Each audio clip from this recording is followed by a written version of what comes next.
White House, the first time it had ever been one there. And he was just ranting and raving to him about that and about how they had forced me to go into this bar. And so that went all the way up and then came all the way down. And about a month later, I was back in the same place, and the company commander brought me in, and he chewed me out about me writing the President of the United States. I said, I didn't write the President of the United States. And he pulled out the letter, Earl Adams. I said, that's my father. I said, sir, I'm under orders, but he is not under orders. He is a civilian, and if he wants to write the President of the United States, he can write the President of the United States, and you can't do anything about it. So after that, they had me to hold weekend services there, and I got to preach to those people. Good. His company commander was Captain White. I don't know if it was any kin of yours or not. I don't know. I can't remember his first name. Well, yeah, that's what happened. How old were you when you joined the service, Dad? 17. Because you had to be 18. But it's Charlie's fault. I think they were given spatial rewards to people. Well, I didn't tell you they gave you $100 every time you signed somebody up. Did they give you $100? You rascal, you owe me $50. I lied. Little white lie. That was two of those white lies, right? Oh, Dad was so angry about us doing that. He said, why did you do that? I said, well, I want to be a man. He said, what do you mean you want to be a man? I said, I want to be a man. I want to join the military. Did you tell him he'd be a man if he joined the National Guards with you? Huh? Did you tell him he'd be a man if he joined the National Guards with you? I don't remember that part of it. Of course, he remembers stuff that I never knew. He's a good salesman, I'll tell you that. Oh, I know that. He got you, right? That's right. I got to give him turned that off, but I just got to tell you why I'm part of this family. Uh-oh. When my father had pastored the church in Richmond for 4 years. First Pilgrim Holiness Church. First Pilgrim Holiness Church in Fairview. The church decided, some of the leaders of the church decided it was time for my father to leave.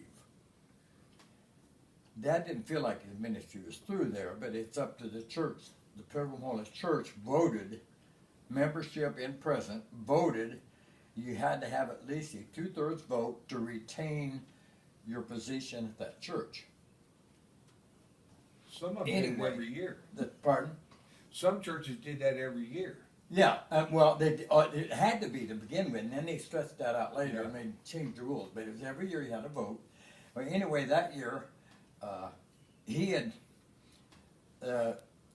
church treasurer, 4 families particularly that were strong financial givers, decided it was time for my father to go.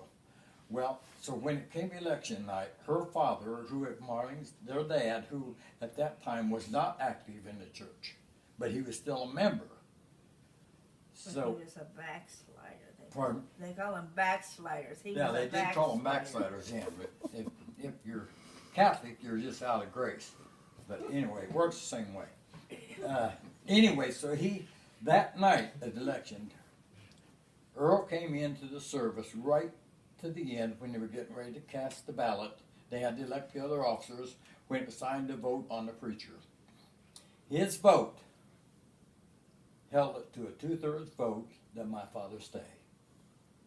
So it's his fault. Because had he not stayed another 4 years, we would never have been an item.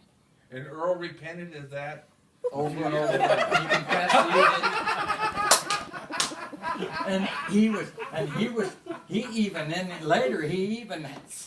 Her last year of high school, because we were getting pretty serious, I was a senior, she was a junior, he sent her off to Frankfort Pilgrim Holiness School to finish her high school, thinking she would find some nice preacher man up there and marry him and forget about the preacher's kid back in Richmond.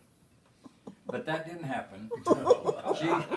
We hung in there, and I felt as close to Marlene's father through the years as any man other than my own father. Yeah. We worked together. We take vacations. I go down and help you move their laundry room one time. I was the guy. They would move it on a flatbed about 5 miles. A building like probably 20 by 10 became a laundry room, and we had to move that about 5 or 6 miles on a flatbed truck. And I was the guy that sat up on the roof with a 2x4 pushing electrical wires up out of the way as we go under them. Charles, you sure he didn't give you a metal pole? Oh, you're not supposed to use metal? No, it was a 2x4. Yeah. But we had some tremendous times together, and he accepted me. He was justified. He didn't think I would be able to support his little girl, and every dad feels that way. Sure. Right. I don't know. I never felt that way about my daughter. Didn't you? No. Those You was darn glad to preachers, get rid of her, kids. weren't you? Yeah, I was glad to get rid of my daughter. You hear me, Lindo? What? Those darn preachers, kids. Yeah. Well, as I get older, I think more about the past than ever, and I've wondered what life would have been like if my mother had lived. From the time, We wouldn't have been here. I don't know. The Lord works in mysterious ways. His wonders to perform. But I will tell you this as an interesting story. I think it's interesting anyway.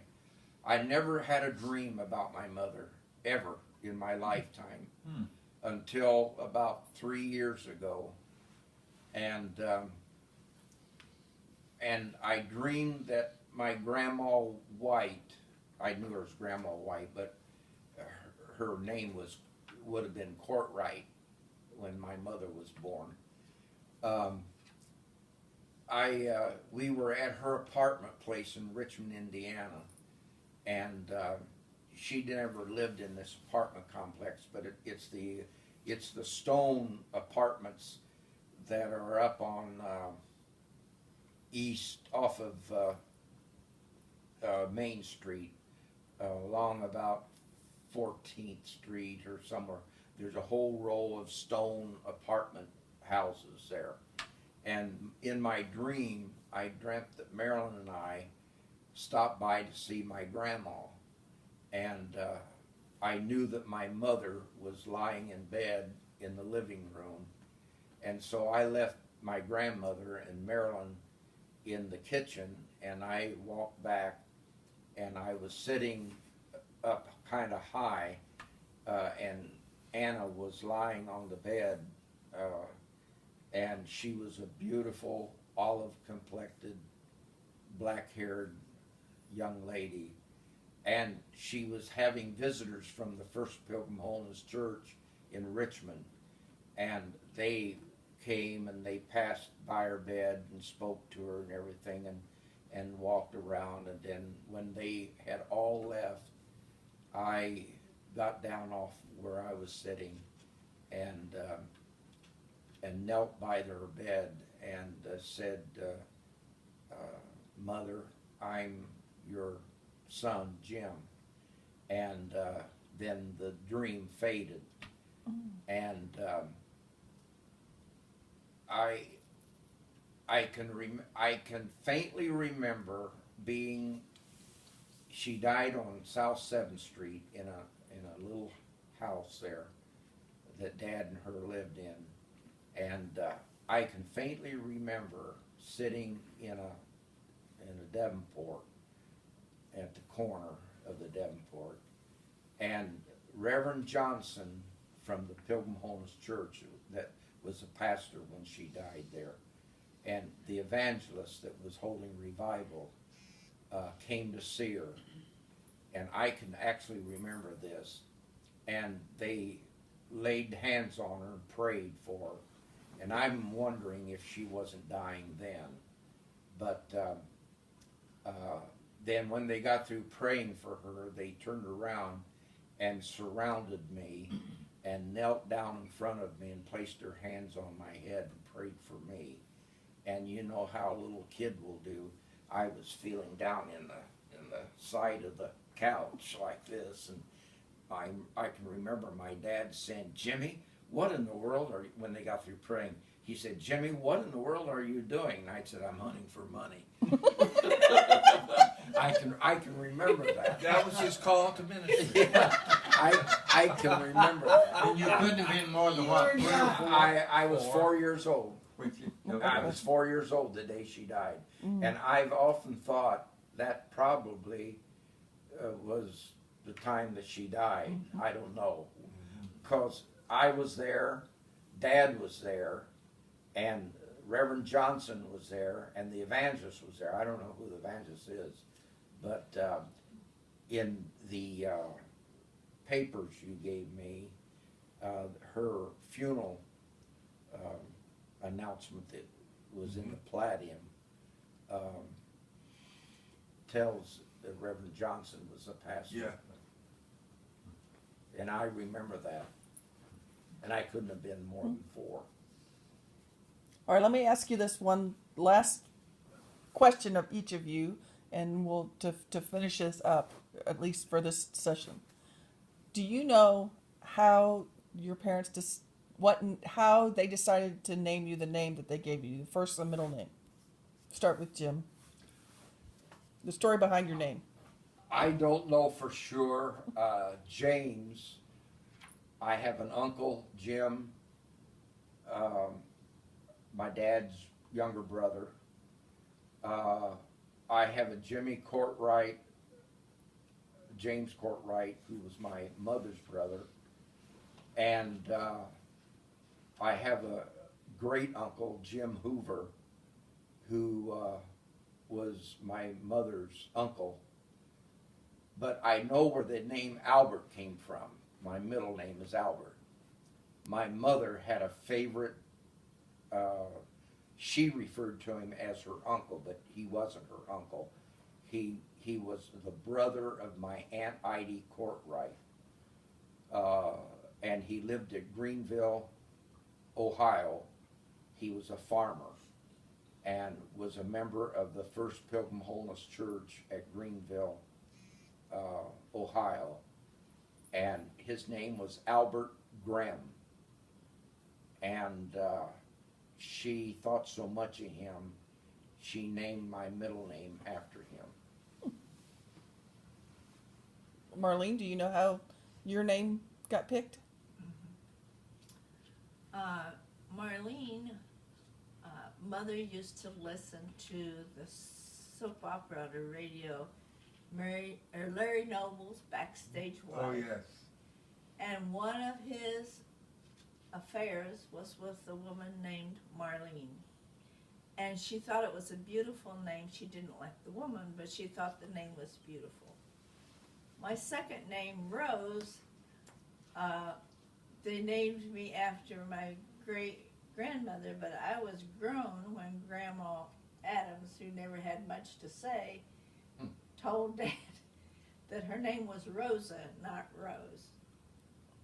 So I was glad he thought the name was Rose. I like Rose better than Rosa. That's the story of my name. All right, I Dad. don't know where your name Mendel? came from. Yeah, Mendel. That name's got me in a lot of doors. Dad, Earl, was a teenage farmhand for a Jewish farmer who was also a clothier, had a haberdashery there in Richmond, and his name was Mendel Safer. His parents were Orthodox Jewish, and the name, actually I found out, the name Mendel means the consolation of the Lord, the E-L for the Lord, like Bethel is the house of the Lord, and Israel is the one who wrestles with the Lord. So Mendel means the consolation of the Lord. I told my mother that I was her consolation prize. The other thing it means in